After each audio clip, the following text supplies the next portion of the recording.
Welcome to Rick Gibbons' homepage on 580 CFRA, the perfect starting point for your afternoon of information and opinion. Now, here's Rick Gibbons. Good afternoon, everyone. It's 8 minutes past 1 o'clock. Thank you for joining us. Thank you for staying with us. I want to begin by welcoming, I think, an important guy in the community and friend, Keenan Wellar. Good to see you. Thank you very much. Great to be here. Keenan is actively involved in an organization. You actually started it, right? Called LiveWorkPlay. Yep. And I wanted to start our program with you today so that we can talk about, I think, a very important issue in this community. And it has to do with people with mental disabilities who, in many respects, are ignored by employers. The possibility of getting people with these kind of disabilities an opportunity to be fully engaged in the community as working, productive citizens. And your organization has really seized on this particular issue. It was really the raison d'etre for creating LiveWorkPlay. Yes, well, you kind of nailed it with our name because we were actually concerned about where people live, where they work, and then how they spend their time in the community.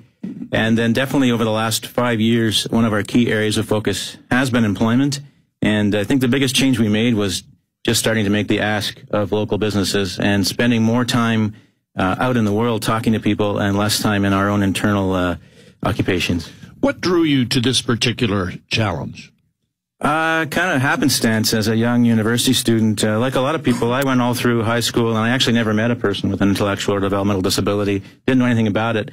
And I fell into a volunteer and part-time job and realized there was hundreds of these folks in our community who were very isolated and had a really poor quality of life, and just wanted to learn more about that and started investigating it. And a woman who later became my wife, we partnered up and we were working with families in the community and just decided there was a big problem to be solved. And a lot of families seemed to like the way we were working on it, and they supported us to go ahead and start the organization. I should point out that LiveWorkPlay as an organization received a Community Builder Award from the United Way last week. So I want to take this opportunity to congratulate you again. And it really prompted me into wanting to bring you here and share with a wider audience not only the work that your organization does, but in a broader sense, the challenge that you're trying to address in this community every day. Because you're right, a lot of people with mental disabilities lead very isolated lives. They live away from large portions of the community. They don't work or are not fully integrated into the community. Give me a sense from your experience, a typical person with mental disabilities, and maybe you choose to define sort of an example of how they live in the community. Yeah, I think actually we can be pretty fair in saying that most of them live in some kind of a group living situation with a staffed environment. Most of them would spend their days perhaps in some sort of a day program where they're doing busy work, not paid work, and their social lives are probably pretty limited. In fact, one of the sad things that also really motivates is if you ask a typical person with intellectual or developmental disability, who are your friends, they will often name paid people. And that's one of the things motivated us to say we need to invite our community to get involved in the lives of these individuals because they're really missing out. Great people. Do we have good services for people with intellectual disabilities in this community? I think, well, everyone will say we don't have enough, but beyond that, I think the focus of a lot of our services, so they can be high quality but not necessarily doing the right things. So I think a lot of what we invest in is not invested in helping people become a part of the community. They're just located in the community. So how can we help that transition where they live and where they work and where they spend their time is not like in a separate sort of parallel society, but just like the rest of us. One of the things I was really struck by last week in seeing your organization receiving an award was a speech by an employer in the community who had heard the issue addressed in a different forum and decided to take a chance. And he hired a young man with intellectual disabilities. And I'm going to get you to tell that story a little bit more because I thought it was a perfect illustration, I think, of how people are sometimes marginalized in our community when they could be leading far more productive, fuller lives. Well, and that's one of the best examples in both cases, employer and employee. So employer is Vaughn McKinney from Parliament Cleaning Group, a small business here in Ottawa. And basically, he was in a Rotary audience and heard a presentation about hiring people with intellectual disabilities. Locally, we were the contact. He got in touch and literally said, I'm a small business owner. I would like to find out more and potentially hire somebody. Now, what you heard far beyond that, yes, he went ahead and did that. but it's also changed his workplace, and he now goes out and speaks about how he's a better boss, and his workplace is better for all employees because he's learned things from hiring, his name's Jeremy Robin.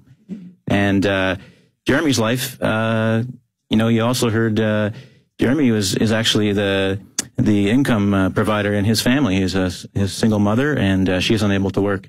And so this has changed their lives dramatically. It's not just that he wants to be a part of the community. He needs cash. So talk about his intellectual disability a little bit. I mean, he has the capacity to do a lot of functions that make him a valuable employee. Absolutely. And one of the issues is the hiring practices. It's a heavily policy-driven thing, and getting through that front door of the expectations around literacy and communication is very challenging. So Jeremy, it would be very unlikely to get a job in the traditional way, just applying to the newspaper and going and having an interview. So there's an intermediary involved there that made that work. So I think that's one of the biggest barriers. Some of our largest employees in the city who don't have flexible hiring practices.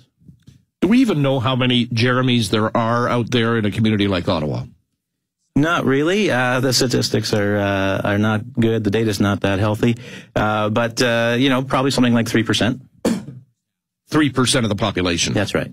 One of the issues that really struck me about him when his employer was speaking to the audience last week, he made the point that he started Jeremy as I think it was a pretty basic part-time job, a few hours a week. And within a period of time of a year, maybe a little bit more, he was a full-time employee. He had never missed a day of work, was hugely productive, and was maybe the most popular employee he had with the company's customers. Yeah, he just happened to have a natural ability and respect and gratitude for working, and was, as Vaughn stated, always one of the first to thank the customer. Thanks for your business. And that just came from inside. So Jeremy represents, he's one of that 3% of the population. How do we get more Jeremys out there? How do we make sure that there are more success stories like Jeremy? Yeah, I guess it's twofold. We're going to have to take a look at your earlier question about, how are we investing our resources in supporting these people? And, we're sending kind of an odd message to the community because we have this infrastructure that's actually built up around keeping people kind of separate. Yeah. So we're going to have to challenge that at the same time as things like the federal panel on labor market participation for people with disabilities is saying this is a good business practice. So more people like Vaughn going around the community and saying, hey, this isn't charity. This guy's a great worker, and you should investigate this because it's good for your business. You're right. We have a whole infrastructure and apparatus set up to try and provide services to these particular people so you run a little bit against the grain in that respect, don't you? Yeah, and it's been an interesting challenge, working with, so we are about 60% funded by the provincial government, and so kind of working with them on what typically people would do with those funds, which is, perhaps operate a day program and try and work with them to support people differently, that maybe our role is a bridge or an intermediary to life in the community, and at some point people like Jeremy won't need us anymore, and then we can help somebody else instead of kind of placing someone for life in a place that's not transitional. Well, you raised a really good point. I mean, Jeremy is not just out there being productive and earning an income for himself, but he's actually the breadwinner for a family?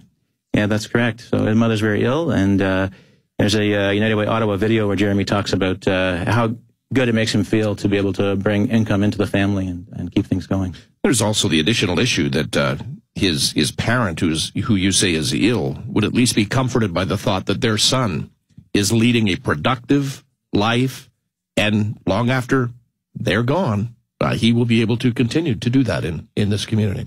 Yes, and that's been in the news a lot lately. There's an ombudsman's investigation into the kind of the crisis in developmental services, as they call it, because families are quite desperate, and I think that hopelessness is just devastating on mental and physical health and financial health to families if they can't foresee a path where their son or daughter has a future without them. Yeah, let's talk a little bit more about that when we come back. Our guest is Keenan Wellar. He's the co-leader and director of communications for LiveWorkPlay, an organization that assists individuals in our community with intellectual disabilities. And we will continue our chat after the break on 580 CFRA.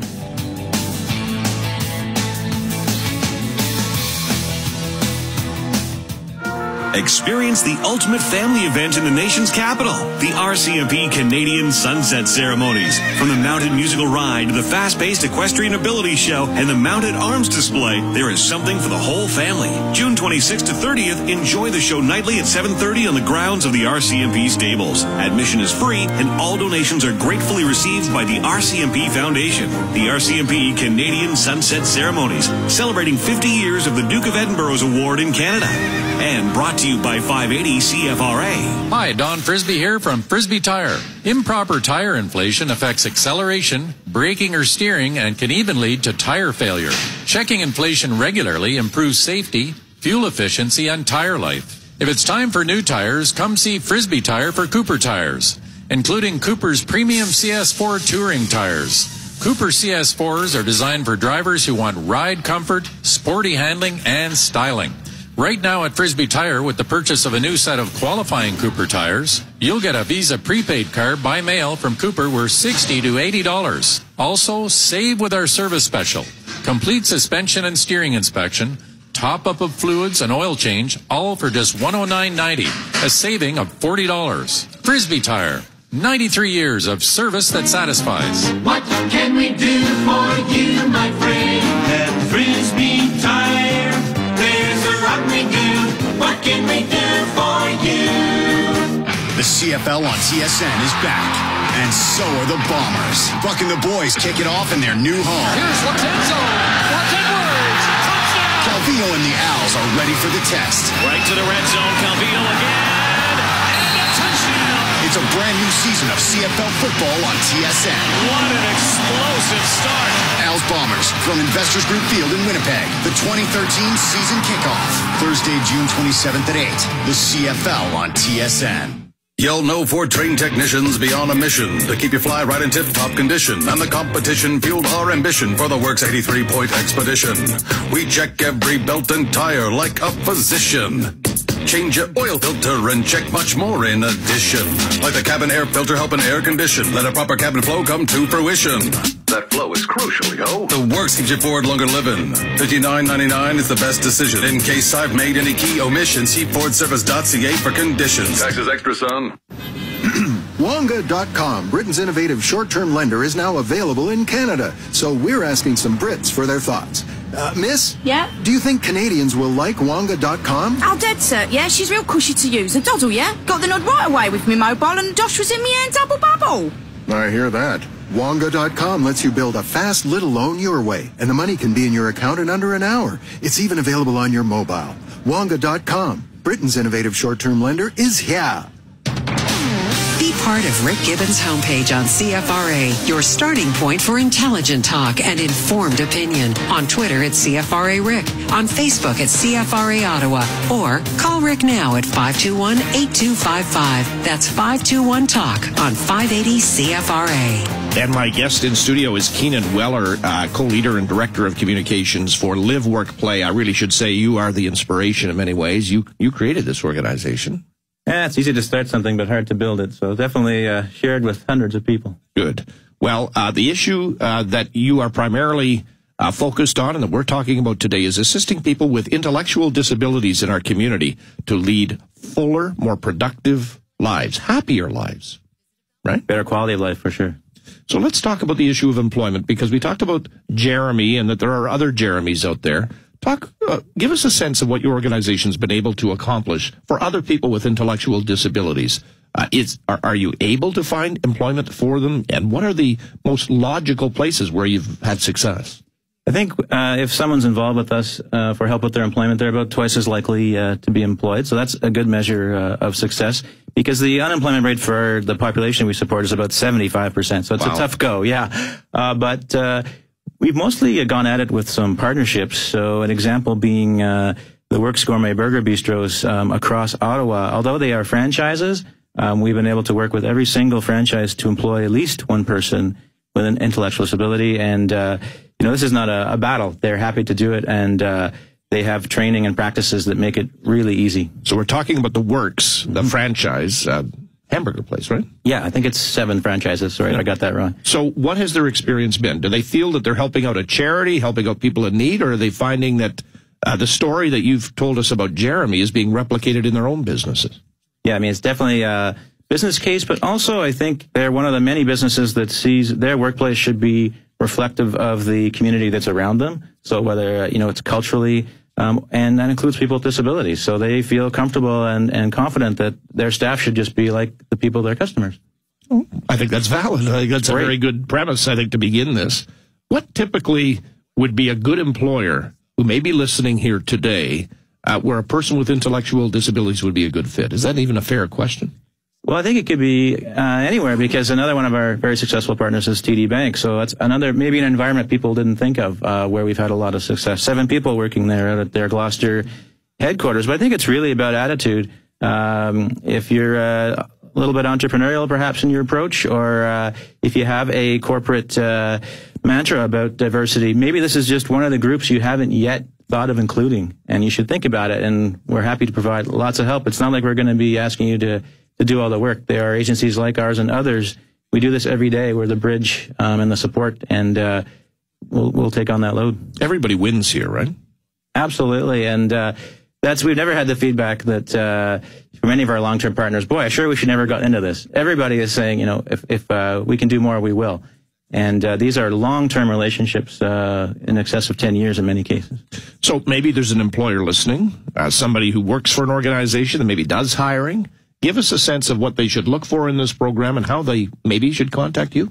Yeah, I think reach out to an agency like ours. And I will say right off the bat, we have 2 staff, Jen and Allie, who do employment supports full-time. And one of the things they will do is if an employer contacts them with a job opportunity and it's not a fit for someone that we support, we're in a network called Earn through the United Way, and we'll immediately reach out to somebody else, because we don't want that call to go unanswered. So it's a partnership across the community, and we'll help make it happen. All right. Well, it's LiveWorkPlay, easy to find, right? Absolutely. LiveWorkPlay.ca. Do you work with like-minded organizations, not just in Ottawa, but in other markets, in other cities in Canada? Yeah, absolutely. We've tried really hard to keep in touch with what's going on nationally and globally. And actually, we're at a conference presenting and listening in New York, one of the biggest in the world, last month. And just what are the best practices in this field? And really, it boils down to reaching out and being less of a social services agency and being more of a bridge between individuals and employers. I'm sure you work with people with a full range of intellectual disabilities, right? I mean, give us a sense of that a little bit. Yeah, it's true. I mean, there are some commonalities. Generally people have issues with literacy and numeracy. But also it's things that are tricky in workplaces are things like reading the emotional states of others. So a lot of the people we support, they really have a hard time telling if someone's happy or sad. And that can cause confusion, often not with employment tasks or skills. It has to do with the social side of work. So we need to, part of our role is understanding that and helping managers to anticipate situations like that. Well, work is only one part of the title, Live, Work, Play. We'll talk a little bit about the live and the play side. Sure. Well, one of the reasons why we're a fit, there's about 16 agencies in Ottawa that technically we're in the same field, but one of the things we don't do is any type of institutional housing. So anyone we support with their living, they're living in an apartment or a home just like somebody else. So one of the things we're really happy about in this past year, we've had a number of individuals move into the Beaver Barracks CCOC buildings on Catherine Street, which is just a mix of all different citizens and a range of rents. And it's been hugely successful. We provide outside-in support, so we have staff that go in by invitation to people's homes, help them with their finances. Could be with, purchasing food, different things. Just depends on the individual. But it's been a huge success. We're really thrilled. How many people are you helping out? It's about between 80 and 100 per year. And I say per year because in some cases people reach a stage where they really don't need us anymore. And we can declare a vacancy, as they say, and start with somebody new. So they don't need you anymore because they've got jobs, they have the kind of supports, or they've developed the supports independent of you to live, and you can move on and devote your resources and your attention to somebody else. Right, because the other side of it, the play part, is people socialize, and something we started 5 years ago was really extending an invitation to community members to spend time with our members and around shared interests. So it could be athletics, it could be a new hobby, and that's been wildly successful. We have over 120 volunteers, and we're actually struggling because the word volunteer doesn't really describe it, because in a lot of cases these relationships do go on to be true friendships, and that's really exciting to see. Well, I want to thank you for the work you do in the community. I want to congratulate you because it's a unique organization. I think you started something from nothing, and you've built it into this very productive enterprise that's helping so many people that are otherwise forgotten in some respects. Thanks so much, and it's something we celebrate with everybody in Ottawa that's helped us. Keenan Wellar, co-leader, founder, director of communications of LiveWorkPlay. Easy to find them, folks. LiveWorkPlay.ca. Thanks for coming in. Pleasure. All right, let's take a break. When we return, we are going to speak with Doug Bruce of the Canadian Federation of Independent Business.